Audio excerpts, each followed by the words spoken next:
അപ്പോൾ ഇന്ന് നമ്മൾ റിവ്യൂ ചെയ്യുന്നത് ഒരു കോഡ്ലെസ് ഡ്രില്ലാണ്. തോർ എന്ന് പറയുന്ന കമ്പനിയുടെ ഒരു കോഡ്ലെസ് ഡ്രില്ലാണ്. BLDC മോട്ടറാണ് ഇതിനകത്ത് വരുന്നത്. അപ്പോൾ ഇത് നമുക്ക് ഇങ്ങനെയാണ് പാക്കേജ് ലഭിക്കുന്നത് കേട്ടോ. നമ്മൾ ഓൾറെഡി യൂസ് ചെയ്ത് നോക്കി, 2 ബാറ്ററി കാണാം, ചാർജർ കാണാം, അതുപോലെ നമ്മുടെ ഡ്രിൽ മെഷീൻ കാണാം. ഇപ്പുറത്തെ സൈഡിൽ ഇതേപോലെ ബിറ്റുകളുടെ സെറ്റിംഗ് കാണാം. നമുക്ക് ഒരുപാട് ബിറ്റുകൾ നമുക്ക് എൻ്റെ കൂടെ കിട്ടുന്നുണ്ട്. ഇനി നമുക്ക് മെഷീൻ നോക്കാം, അതിൻ്റെ ഫങ്ഷൻസ് നമ്മൾ എക്സ്പ്ലെയിൻ ചെയ്യാം. ഇത് ഇങ്ങനെയാണ് വരുന്നത്. നല്ല ബിൽഡ് ക്വാളിറ്റി ഉണ്ട്. മെറ്റലാണ് വരുന്നത് ബാക്കിലും, അതുപോലെ തന്നെ ചക്കും മെറ്റലിലാണ് വരുന്നത് കേട്ടോ. അപ്പോൾ ഇവിടെ ക്ലിപ്പുകൾ കാണാം. ഇതേപോലെ ഗിയർ ചേഞ്ച് ചെയ്യാനുള്ള 1-2 സ്വിച്ചുകൾ കാണാം. അപ്പോൾ ടോർക്ക് അഡ്ജസ്റ്റ് ചെയ്യാനാണ് ഈ സ്വിച്ച് ഉപയോഗിക്കുന്നത് കേട്ടോ.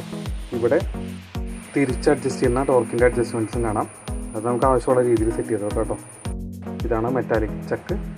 ഇത് നമുക്ക് കീലെസ് ആണ്, കീ ഇല്ലാതെ തന്നെ ഓപ്പറേറ്റ് ചെയ്യാൻ പറ്റും. ഇവിടെ നമുക്ക് ഫോർവേഡ് റിവേഴ്സ് ബട്ടൺ കാണാം. അത് സെൻറ്ററിൽ ഇട്ട് കഴിഞ്ഞാൽ ലോക്ക് ചെയ്ത് സേഫ്റ്റി ലോക്ക് ആക്കി വെക്കാനും പറ്റും. അതിൻ്റെ മുകളിലായിട്ട് നമുക്കൊരു LED കാണാം കേട്ടോ. അപ്പോൾ നമുക്ക് ബാറ്ററി സ്ലൈഡ് ചെയ്തിട്ട് നോക്കാം. 2AHൻ്റെ 21 വോൾട്ടിൻ്റെ ബാറ്ററിയാണ് നമുക്ക് ഇതിൻ്റെ കൂടെ കിട്ടുന്നത്. ഇത് ഇങ്ങനെ നേരെ ഇട്ട് കൊടുത്താൽ മാത്രം മതി കേട്ടോ. എന്നിട്ട് നമുക്കിത് ഓണാക്കാം. അത്യാവശ്യം നല്ല ടോർക്കുണ്ട്. ഞാൻ ഡ്രില്ല് ചെയ്ത് നോക്കി, മരത്തിലും അതുപോലെ തന്നെ മെറ്റലിലൊക്കെ കയറുന്നുണ്ട്. കുറേ നേരം അടിച്ചിട്ടും ബാറ്ററിയൊന്നും പെട്ടെന്ന് ചാർജ് കുറയുന്നില്ല, ലോഡും വരുന്നില്ല, ഹീറ്റിംഗ് ഒന്നും വലിയ പ്രശ്നമില്ല. അപ്പോൾ ഇത് നിങ്ങൾക്ക് ഓർഡർ ചെയ്യാനായിട്ട് ഞാൻ നമ്പർ സ്ക്രീനിൽ കൊടുക്കാം കേട്ടോ. ഈ കാണുന്ന നമ്പർ വിളിച്ച് ഓർഡർ ചെയ്യുക. ഇത് പെയ്ഡ് പ്രൊമോഷൻ അല്ല കേട്ടോ. വീഡിയോ ഇഷ്ടപ്പെട്ടാൽ ലൈക്ക് ചെയ്യാൻ, സബ്സ്ക്രൈബ് ചെയ്യാൻ മറക്കല്ലേ.